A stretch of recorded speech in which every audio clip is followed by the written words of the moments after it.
بسم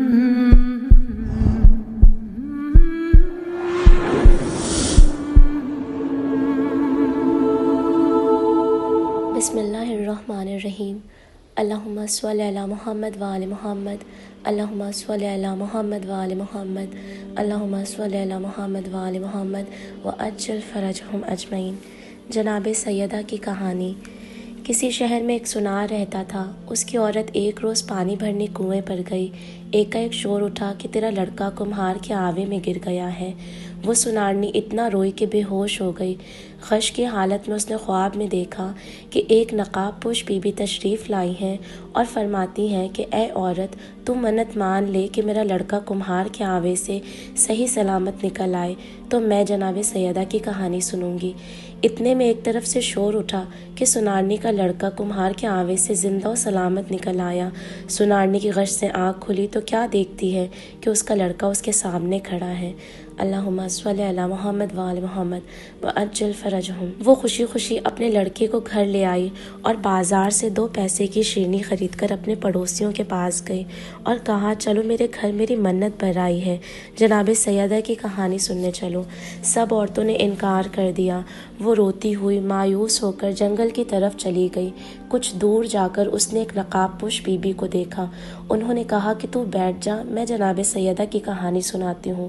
اور پھر اس نقاب پوش بی بی نے اس طرح سے کہانی سنانا شروع کیا کہ شہر مدینے میں ایک یہودی رہتا تھا۔ اس کی لڑکی کی شادی تھی۔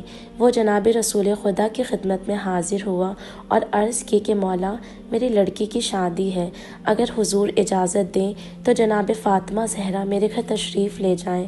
حضرت نے فرمایا کہ اس کا ذکر جناب امیر المومنین حضرت علی ابن ابی طالب علیہ السلام سے کرو، اگر وہ راضی ہوں تو تم فاطمہ کو لے جاؤ۔ وہ یہودی حضرت علی علیہ السلام کی خدمت میں آیا اور اپنی درخواست پیش کی۔ حضرت نے فرمایا کہ جناب سیدہ کی خدمت میں عرض کرو، اگر وہ راضی ہوں تو تم فاطمہ کو لے جاؤ۔ چنانچہ وہ حضرت فاطمہ سلام اللہ علیہا کی خدمت میں آیا اور شادی میں شرکت کے لیے عرض کیا۔ آپ نے فرمایا کہ علی مرتضیٰ سے اجازت لو تب چلوں گی۔ اس یہودی نے عرض کیا کہ میں جناب رسول خدا اور امیر المومنین علی ابن ابی طالب علیہ السلام سے اجازت حاصل کر چکا ہوں، اب تو آپ خود اس امر کے مختار ہیں۔ آپ نے اس یہودی کو سواری لانے کا حکم دیا۔ یہودی سواری لانے چلا گیا۔ تب جناب سیدہ نے جانماز بچھا کر 2 رکعت نماز پڑھی اور ہاتھ بلند کر کے خدا کی بارگاہ میں عرض کی کہ اے میرے پالنے والے، میں تیرے رسول کی بیٹی اور تیری کنیز ہوں، نہ میرے پاس کوئی کپڑا ہے اور نہ کوئی سامان، ایسی حالت میں شادی میں کیسے جاؤں؟ ابھی آپ کی دعا ختم بھی نہ ہونے پائی تھی کہ جنت کی حوریں ایک کشتی میں جنت کے زیورات اور لباس لے کر حاضر ہو گئیں۔ اللہم صلی علی محمد وآل محمد وعجل فرجہم۔ حوروں نے اپنے ہاتھ سے جناب سیدہ کو لباس اور زیورات سے آراستہ کیا اور سواری میں بٹھایا، اور جیسے ہی جناب سیدہ اس یہودی کے گھر پہنچی تو آپ کے نور سے اس کا مکان روشن اور خوشبو سے معطر ہو گیا، اور جتنی یہودی عورتیں تھیں سب بے ہوش ہو گئیں۔ آپ اس حجرے میں تشریف فرما ہوئیں جس میں دلہن بیٹھی ہوئی تھی۔ کچھ دیر بعد سب عورتوں کو تو ہوش آ گیا لیکن دلہن کو ہوش نہ آیا۔ جب عورتوں نے دلہن کو دیکھا تو مردہ پایا۔ سب عورتیں رونے پیٹنے لگیں اور ایک شور برپا ہو گیا۔ جناب سیدہ کو یہ ماجرا دیکھ کر بڑی حیرت ہوئی۔ آپ نے جانماز بچھا کر 2 رکعت نماز پڑھی اور خدا کی بارگاہ میں عرض کی کہ میں تیری کنیز خاص اور تیرے رسول کی بیٹی ہوں، تو میری عزت رکھ لے، ورنہ یہ لوگ یہی کہیں گے کہ میرے آتے ہی دلہن مر گئی۔ آپ کی دعا ابھی ختم بھی نہ ہونے پائی تھی کہ دلہن زندہ ہوئی اور کلمہ پڑھتی ہوئی اٹھ بیٹھی۔ اللہم صلی علی محمد وآل محمد وعجل فرجہم اجمعین۔ اور جناب سیدہ سے عرض کیا کہ آپ بنت رسول ہیں، مجھ کو اپنا دین بتلائیں۔ آپ نے اس کو اور 500 یہودی عورتوں کو مسلمان کیا۔ سب نے آپ کی بڑی عزت کی، بڑی حرمت کی اور آپ کو ایک کنیز کے ساتھ رخصت کیا۔ یہ معجزہ جناب سیدہ کا دوسری طرح بھی بیان کیا جاتا ہے۔ وہ یہ ہے کہ کسی شہر میں ایک بادشاہ رہتا تھا۔ اس نے ایک دن اپنے وزیر سے کہا کہ سامان سفر اور سامان شکار تیار کرو۔ جب سامان شکار تیار ہو گیا تو بادشاہ اور وزیر دونوں کی لڑکیوں نے بھی ساتھ چلنے کی درخواست کی۔ بادشاہ نے منظور کر لیا، چنانچہ یہ لڑکیاں بھی ہمراہ ہو گئیں۔ چلتے چلتے ایک جنگل میں گزر ہوا، سب نے وہیں قیام کیا اور ایک شدید آندھی آئی کہ ایک کو دوسرے کی خبر نہ رہی۔ سامان ہے، صرف ایک میدان ہے اور وہاں لوٹا رکھا ہے۔ سپاہی حیرت میں تھا کہ یہ کیا ماجرا ہے۔ بہرحال سپاہی نے چاہا کہ لوٹا اٹھا لے، مگر وہ فوراً ہی ایک کالا سانپ بن گیا اور اس سپاہی کو کاٹنا چاہا۔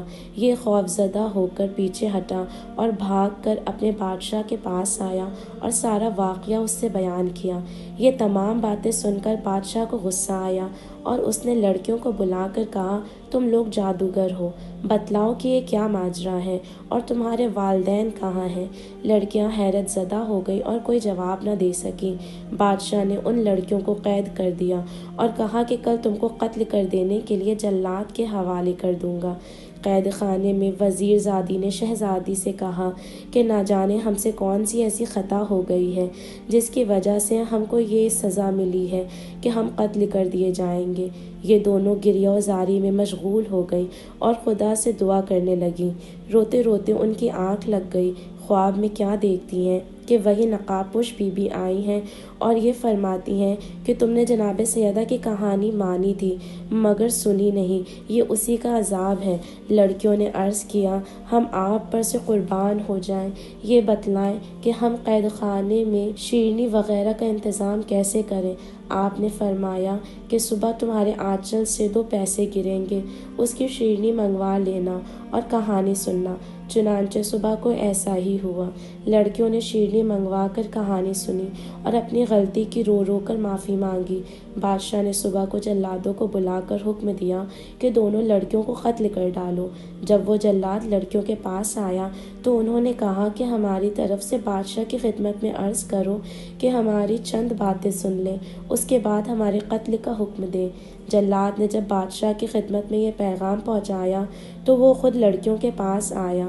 لڑکیوں نے رو رو کر عرض کیا کہ ہم آندھی سے اڑ کر پہاڑ کی چوٹی پر پہنچے اور روتے روتے بے ہوش ہو گئے تھے تو ایک نقاب پوش بی بی آئی تھی اور انہوں نے فرمایا تھا کہ تم جناب سیدہ کی کہانی مان لو تو اپنے والدین سے ضرور مل لو گی۔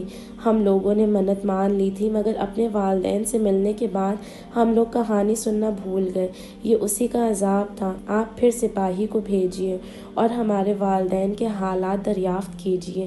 بادشاہ نے دوبارہ سپاہیوں کو ان کے والدین کے ملک بھیجا تو وہاں بادشاہ اور اس کا تخت و تاج سب موجود تھا۔ سپاہیوں نے واپس آ کر جب بادشاہ سے بیان کیا تو اس کو یقین ہو گیا کہ بے شک یہ عذاب الہی تھا۔ بادشاہ خوش ہو گیا اور لڑکیاں آزاد ہو گئیں۔ صلوات اللہم صلی علی محمد وآل محمد وعجل فرجہم۔ یہ کہانی وہ برقع پوش معظمہ سنارنی سے کہہ کر غائب ہو گئی، اور جب سنارنی اپنے گھر آئی تو دیکھا کہ ان پڑوسیوں کے گھروں میں آگ لگ گئی ہے جنہوں نے جناب سیدہ کی کہانی سننے سے انکار کر دیا تھا۔ دعا کرو کہ جس طرح صدقے میں محمد وآل محمد کے سنارنی اور ان 2 لڑکیوں کی مرادیں پوری ہوئیں، اسی طرح ہر مومن اور مومنہ، ہر مسلم و مسلمہ کی بھی ہر مراد بطفیل محمد وآل محمد پوری ہو۔ آمین یا رب العالمین۔ اللہم صلی علی محمد وآل محمد وعجل فرجہم۔ اللہم صلی علی محمد وآل محمد وعجل فرجہم۔ اللہم صلی علی محمد وآل محمد وعجل فرجہم۔